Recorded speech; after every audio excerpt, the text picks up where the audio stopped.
নদিয়ার গাংনাপুরের দেবলগড়, অনেকে দেবগ্রাম নামেও চেনেন। এখানে মাটি খুঁড়লেই পাওয়া যায় প্রাচীন বাংলার ইতিহাস। তাই গবেষকদের কাছে গুরুত্ব বাড়ছে দেবলগ্রামের।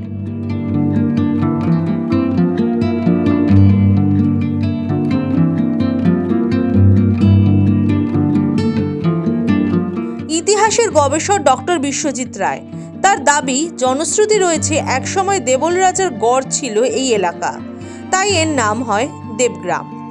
তবে এর কোনো প্রত্নতাত্ত্বিক প্রমাণ পাওয়া যায়নি। মাটি খুঁড়ে যেসব জিনিস পাওয়া গেছে সেগুলো গুপ্ত, পাল বা সেন যুগের। তাছাড়া সুলতানি আমলের কিছু জিনিসও পাওয়া গেছে।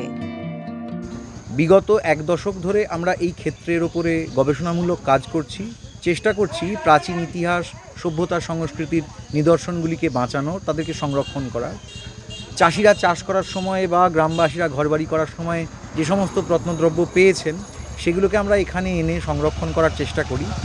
একটা ছোট মিউজিয়াম তৈরি করা হয়েছে, দেবলগড় মিউজিয়াম। এখনও পর্যন্ত দেবলগড়ের বিভিন্ন প্রান্ত থেকে যে সমস্ত প্রত্ন নিদর্শনগুলি পাওয়া গেছে সেগুলো গুপ্ত পূর্ববর্তী যুগ থেকে শুরু করে পাল সেন যুগ হয়ে সুলতানি যুগ, এমনকি হাল আমলের যে নীলকুঠি নীলকর সাহেবদের, সেগুলোও দেখা যাচ্ছে। এই এলাকার বাসিন্দা চিত্তরঞ্জন বিশ্বাস, তিনি বলেছেন এলাকার বেশ কয়েকটি পুকুর রয়েছে। গড় আগলে রাখতে চারদিকে ঢিবি তৈরি করেছিলেন দেবলরাজ। এলাকায় জঙ্গলও রয়েছে।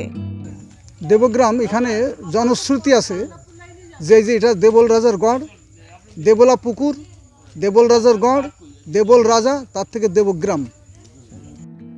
স্থানীয় বাসিন্দা নিহার বিশ্বাস বলছেন দেবল রাজার বসতভূমি রয়েছে এই এলাকায়।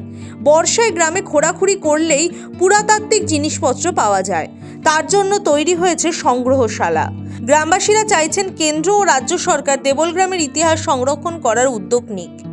আধুনিক যে সমস্ত প্রযুক্তি আছে তার মাধ্যমে আমরা যন্ত্রের মাধ্যমে সেটা প্রমাণ করে আরও লিপিবদ্ধ করা হবে, তাদের গায়ে লেখা হবে।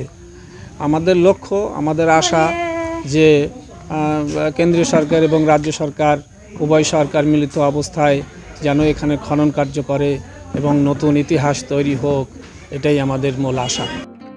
বছরের বিভিন্ন সময় গবেষণা করতে আসছেন ইতিহাসের ছাত্রছাত্রীরা। তারাও ঘুরে দেখছেন দেবল রাজের গড়, বুঝতে চাইছেন নদিয়ার এই প্রত্যন্ত এলাকার ইতিহাস। নদিয়া থেকে কাজল বসাকের রিপোর্ট, দ্য ওয়াল।